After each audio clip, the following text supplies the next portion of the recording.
बिस्मिल्लाहिर्रहमानिर्रहीम।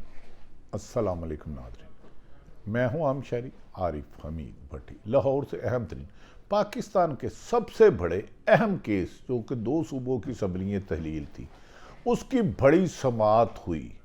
बंद कमरों की साजिश, रोब, दबदबा, धमकियां नाकाम हो गई। Chief justice of Pakistan Umar Ata Bandial साहब ने रिमार्क्स देते हुए बाशगाफ लफ्ज़ों में कहा, जो फैसला किया है इससे पीछे नहीं हटेंगे। ये ख़त्मी फैसला है, इससे पीछे नहीं हटेंगे। यकीनन हुकूमत इन पर अमल दरामद करेगी। अटारनी जनरल की दरख्वास्त जो कि वजारत दफा की तरफ से दी गई, चीफ जस्टिस ने कहा यह मौका नहीं है। जब आर्गूमेंट हो रहे थे आपने कोई ऐसी बात नहीं की। ताहम उनकी इस इस्तदा पर तमाम सियासी जमातों को तलब कर लिया गया है, जबकि बादिउल नज़र में चीफ जस्टिस ने अंदिया दे दिया है कि हुकूमत जो मर्जी कर ले। उन्होंने कहा हमारे पास जब मिलने आए थे पाक इस्टेब्लिशमेंट के 3 आला अफसरान, उन्होंने इन हालात नहीं बताया था, तो अपने फैसले से नहीं हटूंगा। हम चाहते हैं कि ऐसा फैसला करे जिसे तारीख याद रखे। आज की समाअत कुरान पाक की तलावत और अल्लाह के हजूर से शुरू की गई। इस समाअत के बाद इमरान खान साहब ने वाशगाफ लफ्ज़ों में कहा कि हमने सिर्फ अदालत के रूबरू एक इस्तदा की है कि अगर आइन जो कहता है उसके मुताबिक इलेक्शन करवा दिए जाए। हमें फुल बेंच या डबल बेंच या लार्जर बेंच से कोई गर्ज नहीं। अगर दूसरी तरफ एतजाज़ एहसन ने कहा है अगर मुकर्ररा तारीख सुप्रीम कोर्ट के हुक्म पर इलेक्शन नहीं होते तो पाकिस्तान में आइन रहेगा। दूसरी तरफ मरियम नवाज और मुस्लिम लीग नून के बाद रहनुमा ये दावा कर रहे हैं इलेक्शन किसी भी सूरत सुप्रीम कोर्ट के हुक्म पर यानी कि 14 मई को नहीं होंगे। और टाल मटोल के लिए पूरे मुल्क भर में इलेक्शन कराने के लिए आज इस्तदा की गई, जिस पर इमरान खान ने कहा जो हुकूमत इतनी नाहर है एक साल में 21 अरब एक सूबे का इलेक्शन नहीं करा सकती तो पूरे मुल्क में कैसे कराएंगे। लिहाजा बड़े केस का बड़ा फैसला जल्द आने वाला है। Chief justice of Pakistan Ijazul Ahsan Munib Akhtar ने बंद कमरों में होने वाली साजिशों को आज एक एक करके बेनकाब कर दिया और इस बात पर ख़त्मी यकीन दहानी कराई जा रही है कि इलेक्शन टाइम पे हो गए। नाज़रीन, इस वक्त जबकि सुप्रीम कोर्ट के हुक्म के बाद कहा जा रहा है कि नवाज शरीफ ने सऊदी अरब से मौलाना फजलुर रहमान को फ़ोन किया है और उन्होंने कहा है कि आप अड़े रहें कि मुज़ाकरात नहीं करने, सिर्फ अदालत से टाइम गेन करें। और इसके साथ जो मरियम नवाज कैंप के मुस्लिम लीग नून के कुछ रहनुमा हैं वो भी कहते हैं मुज़ाकरात नहीं करने, ना हमने इलेक्शन कराने हैं, जो मर्जी हो जाए इलेक्शन अक्टूबर में होंगे।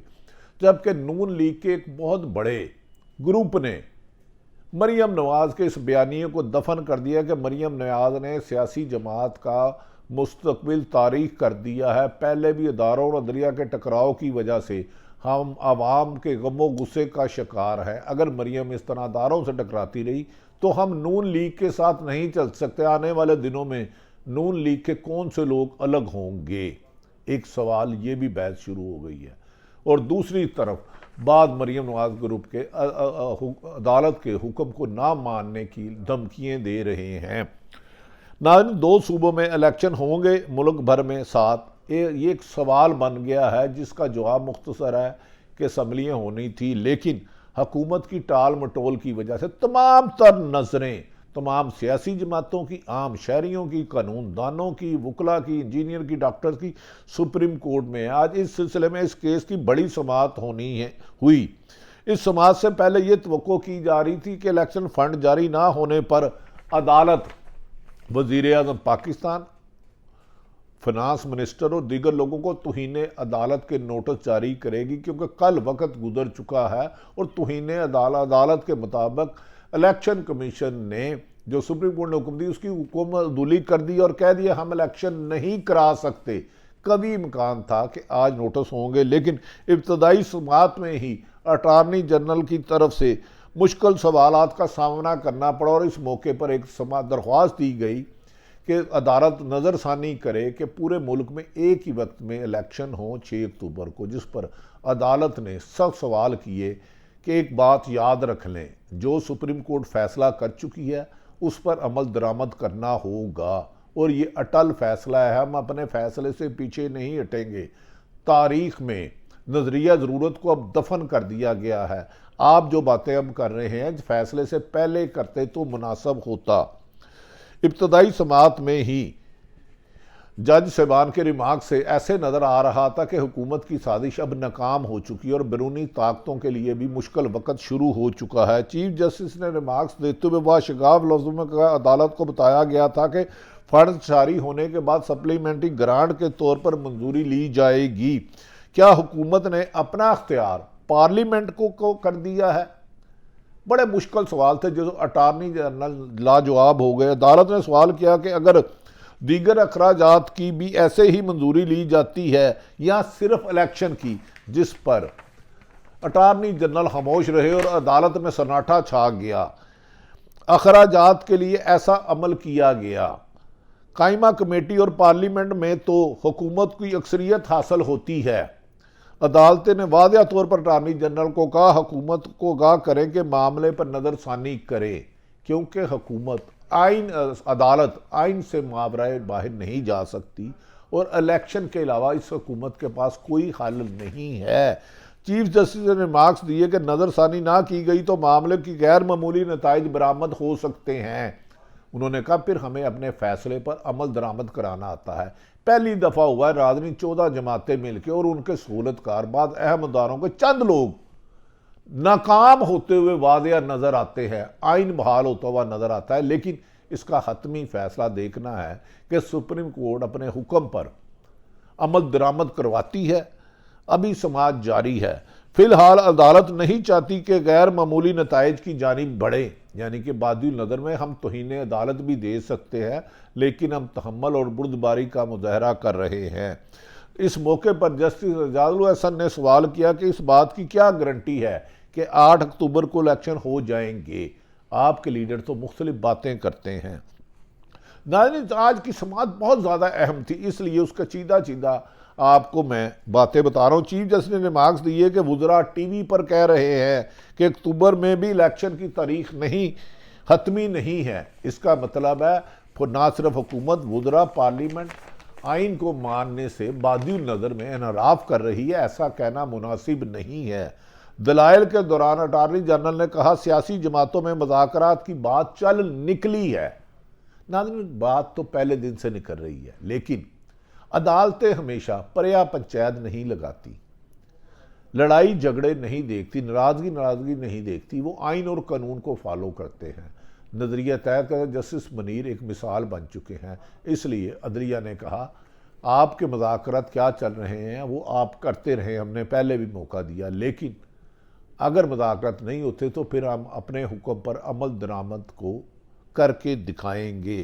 कुछ मोहलत दी जाए ताकि एक ही वक्त में इलेक्शन से इत्तफाक राय पैदा किया जा सके। इसके अलावा एक पटिशनर की जानिब से एक नया पैदा कर दिया। कानूनी माहिर शाह हावर पेश हुए और उन्होंने भी अलग इंतखाबात पर पेचीदगियों पर दलाइल दिए। एक नई लुच तल दिया है। फरवरी से केस चल रहा है, जनवरी में ख़त्म हुआ है। अब रह कर इन्हें ताहीरी हरबों के लिए गैर आइनी तरीके अपनाए जा रहे हैं, जिसे आइनी माहिरीन रद्द कर रहे हैं। चीफ जस्टिस ने सवाल किया कि अटारनी जनरल केस के दौरान इस नुक्ते को क्यों नहीं उठाया था। जब ये बहस हो रही थी तो अटारनी जनरल को 12 मौका दिया गया कि आप हुकूमत का मौक़िफ़ बयान करें। ना जाने इन्हें किसने मशवरा दिया था कि 4-3 के फैसले का नुक्ता उठाएं और फुल कोर्ट तक महदूद रहे। उन्होंने कहा हमने हर एक को मौका दिया, लेकिन अटारनी जनरल गैर ज़रूरी बातें करते रहे। कभी 3-4 जबकि बेंच ही 5 का था। आज तो पंजाबी कहते हैं अदालत ने हुकूमत को धो के रख दिया है और उनके चेहरे पे लगी मट्टी को उतार दिया है और उनके अंदरूनी अज़ाइम सामने आ गए हैं। इस मौके पर वकील का कहना था अदालत का माहौल बदल गया है। चीफ जस्टिस ने तमाम सियासी जमातों को नोटिस जारी कर दिए हैं। ताहम आइनी माहिरीन और इमरान खान ने इस पर और फवाद चौधरी ने कहा है हमें यकीन है कि अदालत मावरा आइन कोई फैसला नहीं करेगी। हमारी ये सदा है, हमने पंजाब के 295 के 95 उम्मीदवारों को मुकर्रर कर लिया है। दूसरी तरफ मुस्लिम नून के बड़े और पीडीएम में खासे इख्तलाफात बढ़ गए हैं। आसफ अली जरदारी ने भी बज़ाहिर मुज़ाकरात की बात की है, लेकिन मुज़ाकरात की मुखालफत खुद मुस्लिम लीग नून में से राना सनाउल्लाह, मौलाना फजलुर रहमान जो पीडीएम के बज़ाहिर सदर है या चेयरमैन है, वो कहते हैं इमरान खान गैर ज़रूरी अंसर है। इमरान खान गैर ज़रूरी अंसर है तो इमरान खान ने 1 साल से आपको नाको चने चबा दिए हैं। उसकी कामयाबी की वजह से मौलाना फजलुर रहमान और नून लीग इलेक्शन से फरार कर रही है कि अगर इमरान खान होते हैं तो इलेक्शन जीत जाएगा, जबकि इमरान खान ने बाशगाफ लफ्ज़ों में कहा हमने मुल्क में आइन की बहाली और हकीकी आज़ादी की जदोजहद मुल्क में आइन को चलाने के लिए की थी। अपोजिशन हुकूमत की 13 रुकनी इत्तेहाद इलेक्शन से फरार के जो रास्ते अपना रही हैं, इसे पूरा नहीं होने दिया जाएगा और 14 मई के इलेक्शन के हुक्म पर अमल दरामद कराने के लिए वकला और पीटीआई हर अवल दस्ते का करेगी। दूसरी तरफ नाज़रीन, डॉक्टर हफीज़ पाशा ने पाकिस्तान की माली सूरत हाल पर आंसू बहाते हुए कहा कि अफसोस, हद अफसोस कि मौजूदा हुक्मरान ने कि सियासी अदम इस्तेकाम, नाचाकी, आपस के इख्तलाफात मुल्क को इस नैश पे ले आए हैं कि खुदा ना खास्ता डिफ़ाल्ट हो जाएंगे। उन्होंने कहा इस मुल्क इस साल 23 अरब डॉलर की ज़रूरत थी, जिसका आधा भी 5% भी नहीं हुआ। अगर उनकी आंखें नम थी कि हमारे हुक्मरान हालात की पेचीदगियों को समझने की बजाय एक दूसरे को नीचा दिखाकर मुल्क को माशी तबाही के उस किनारे में ले आए। उन्होंने इस मौके पर कहा तुर्की में जब हालात ख़राब हुए थे तो पेट्रोल का एक कतरा नहीं रहा था, वहाँ के वज़ीर आज़म के हाउस पर उस वक़्त में हमला हो गया था। अगर पाकिस्तान के हालात ठीक ना हुए तो पाकिस्तान की आवाम अगर सड़कों पर निकल आई तो इन्हें रोकना मुश्किल ही नहीं नामुमकिन हो जाएगा। और मुल्क की बका के लिए है मुल्क को आइन कानून के मुताबिक चलाया जाए और माशी तबाही से निकालने के लिए सियासी इस्तेकाम किया जाए। डॉक्टर हफीज़ पाशा सब पाकिस्तान के दर्द दिल रखने वाले और माशी एक्सपर्ट है। उन्होंने कहा अफसोस कि हुकूमत हमें मायूस कर रही है, जबकि आइन की बहाली का अज़म बज़ाहिर सुप्रीम कोर्ट की तरफ से दोहराया गया। अब कल तमाम सियासी जमातों के वकला को तलब कर लिया गया। देखते हैं कि हुकूमत सुप्रीम कोर्ट का हुक्म मानते हुए इलेक्शन कराती है या तौहीन अदालत में कौन कौन जाएगा ना अहली की तरफ। अब ये जज साहबान फैसला करेंगे। अल्लाह ताला पाकिस्तान का हामी और नासिर हो। पाकिस्तान जिंदाबाद।